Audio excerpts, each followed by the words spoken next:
Big boss ഹൗസിൽ ഇപ്പോൾ truth and Dyer നടന്നുകൊണ്ടിരിക്കുകയാണ്. കണ്ടസ്റ്റൻസ് എല്ലാവരും കൂടിയിട്ട് ബിഗ് ബോസ് ടാസ്ക് ഒന്നല്ല എങ്കിലും മുഖംമൂടികൾ ഓരോന്നായിട്ട് അഴിഞ്ഞു വീഴുകയാണ് എന്ന് വേണമെങ്കിൽ പറയാം. ഇപ്പോൾ അതിൽ ഇൻട്രസ്റ്റിംഗ് ആയിട്ടുള്ള കുറച്ച് ക്വസ്റ്റ്യൻസും അതിൻ്റെ ആൻസേഴ്സൊക്കെ ഞാൻ ഇതിലൂടെ പറയാം. ആദ്യം തന്നെ അർജുനോട് ജാസ്മിൻ ആണെന്ന് തോന്നുന്നു ചോദിക്കുന്നുണ്ട് ഈ ബിഗ് ബോസ് ഹൗസിൽ ക്രഷ് തോന്നിയിട്ടുള്ള ഒരാളുടെ പേര് പറയാനായിട്ട്. നമുക്ക് എല്ലാവർക്കും അറിയാം, ഒബ്വിയസ്ലി ശ്രീധുവിനെ ആയിരിക്കും അർജുൻ പറയുക എന്നുള്ളത്. പക്ഷെ ആദ്യം അർജുൻ പറയുന്നത് സാമന്ത എന്നാണ്. ബിഗ് ബോസ് ഹൗസിൽ സാമന്തയുടെ ഒരു ഫോട്ടോ ഉണ്ട്. അപ്പോൾ ജാസ്മിൻ എടുത്ത് ചോദിക്കുന്നുണ്ട് ജീവനുള്ള ഒരാളുടെ പേര് പറയാൻ. അപ്പോൾ ഗത്യന്തരമില്ലാതെ ഒബ്വിയസ്ലി അർജുൻ പറയുന്നുണ്ട് ശ്രീധു എന്ന്. പക്ഷേ ശരിക്കും ഈ ഒരു ക്വസ്റ്റ്യൻ ശ്രീധുവിനോടായിരുന്നു ചോദിക്കേണ്ടത്.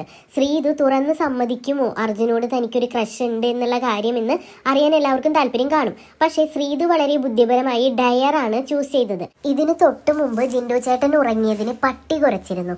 അതുകൊണ്ട് ശ്രീധുവിനോട് പറഞ്ഞു ജിൻഡോ ചേട്ടൻ്റെ തലയിൽ 2 കൊട്ടു കൊടുത്തിട്ട് ഇനി ഉറങ്ങോടാ എന്ന് ചോദിക്കാനായിട്ട്. ശ്രീധു അത് വളരെ മനോഹരമായി ചെയ്തു.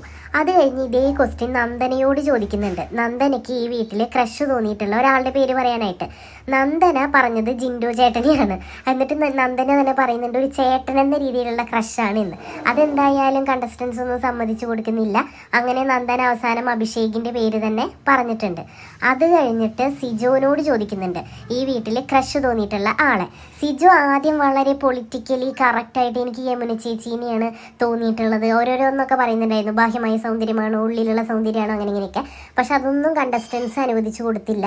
പിന്നെ സിജോ പറയുന്നുണ്ട് ശ്രീധുവിനെയും ജാസ്മിനെയും എന്ന്. അപ്പോഴും ആരും സമ്മതിച്ചു കൊടുക്കുന്നില്ല. ഒരാളെ പറയേ എന്ന് പറയുന്നുണ്ട്. അപ്പോൾ സിജോ പറയുന്നുണ്ട് ശ്രീധുവിനെയാണ് എന്ന്. ശ്രീധു ശരിക്കും യമുന ചേച്ചിയുടെ പേര് പറയുമ്പോൾ ശ്രീധു സിജോനെ വിളിക്കുന്നുണ്ട്. സിജോ സിജോ എന്ന് പറഞ്ഞിട്ട്. അത് പിന്നെ ആരും വലിയ കാര്യമൊക്കെ എടുത്തില്ല. കാരണം നമുക്കറിയാം സിജോ ആദ്യമൊക്കെ ശ്രീധുവിൻ്റെ പിന്നാലെ കുറച്ചൊക്കെ ഒലിപ്പിച്ച് നടന്ന പോലെ എല്ലാവർക്കും തോന്നിയിട്ടുള്ളതാണ്.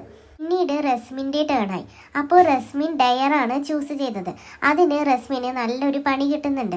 സിജോനെ പ്രപ്പോസ് ചെയ്യുക എന്നുള്ള പണി. റസ്മിൻ സിജോനെ പ്രപ്പോസ് ചെയ്ത് തുടങ്ങുമ്പോൾ തന്നെ സിജോ അത് ബ്ലോക്ക് ചെയ്തിട്ട് പറയുന്നുണ്ട് എനിക്കറിയാം നീ എന്താണ് എന്നോട് പറയാൻ പോകുന്നത് എന്ന്.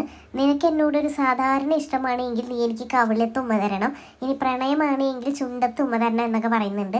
അപ്പം എല്ലാവരും സിജോനെ നല്ലപോലെ കളിയാക്കുന്നുണ്ട്, ഉമ്മക്കൊതിയൻ എന്നൊക്കെ വിളിച്ചിട്ട്.